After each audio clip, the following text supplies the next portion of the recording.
Hello friends, ఎలా ఉన్నారు మీరందరూ? నేనైతే సూపర్ ఉన్నా. సో ఈరోజు అయితే చూసారు కదా, ఇదైతే క్యాటలిక్ ఎస్కలేటర్ అనమాట.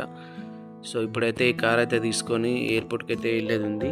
సో ఈరోజు అయితే ఒక గెస్ట్ అయితే వస్తున్నాడు. నేను ఇప్పుడు వెళ్ళైతే పిక్ చేసుకోవాలి. సో చూసారు కదా ఈ కారు. నేను ఎందుకు కార్ అంతా వీడియో తీస్తున్నానంటే, ఇక్కడ మా అడ్మిన్ డిపార్ట్మెంట్లో ఎలా ఉంటుందంటే, మనం ఏ కారు తీసుకున్నా కానీ మన సేఫ్టీ కోసం ముందు వీడియో తీసుకోవాలి. బయట సైడ్ కానీ లోపల కానీ ఏదైనా స్క్రాచెస్ ఉందా లోపల బయట అని చెప్పేసి ప్రతిదీ వీడియో తీసుకొని మనం పెట్టుకోవాలి. ఎందుకంటే ఇంతకుముందు ఇలానే మా కంపెనీలో ఏం జరిగిందంటే, ఒకరు వెహికల్ తీసుకెళ్ళి యాక్సిడెంట్ లేదంటే చిన్న స్క్రాచ్ చేసుకొని వస్తారు. కార్ అక్కడ పెట్టిన తర్వాత ఇంకో డ్రైవర్ తీసుకుని వెళ్తాడు. సో అప్పుడు అది ఫస్ట్ చేసిన అతని మీద కాకుండా ఈ సెకండ్ సార్ తీసుకెళ్ళిన అతని దగ్గర డబ్బులు కట్ చేసింది కంపెనీ. ఎందుకంటే లాస్ట్ అది నువ్వే వాడినావు అది ఇది అని చెప్పేసి. సో అందుకని చెప్పేసి ఎప్పుడైనా కానీ మనం వెహికల్ తీసుకునే ముందు కంపల్సరిగా మనం ఫొటోస్ కానీ వీడియోస్ కానీ తీసుకొని మన మొబైల్లోనే అయితే పెట్టుకోవాలి.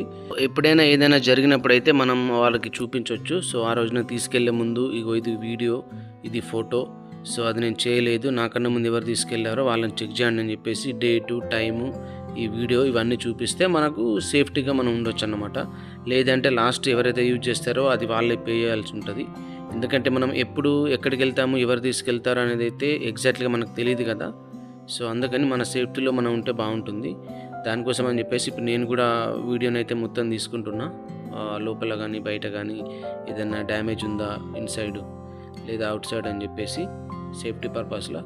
సో ఇప్పుడైతే నేను చూపిస్తున్నాను కదా మీకైతే, లోపల టీవీ ఉంది, ఫ్రంట్ కానీ బ్యాక్ కానీ అన్నీ చూసుకుంటున్నాను. ఏదైనా క్లిప్ కానీ ఏదైనా ఇరిగిపోయిందంటే తర్వాత మాత్రం మనకు బాగా ప్రాబ్లం అయిపోతుంది. సో ఇప్పుడు నేనైతే బయలుదేరుతున్నా మొత్తానికి అయితే ఎయిర్పోర్ట్కి. ఒకసారి ఇక్కడ చూడండి, డిస్ప్లేలో మీకు కనిపిస్తుందా, రోడ్డు మీద ఒక డిస్ప్లే అయితే కనిపిస్తుంది. ఈ క్యాట్లిక్ కొత్త మోడల్ క్యాట్లిక్ అనమాట. సో దీంట్లోనైతే ఇది స్పెషల్, మనకు బయట కనిపిస్తుంది అనమాట మన స్పీడోమీటర్.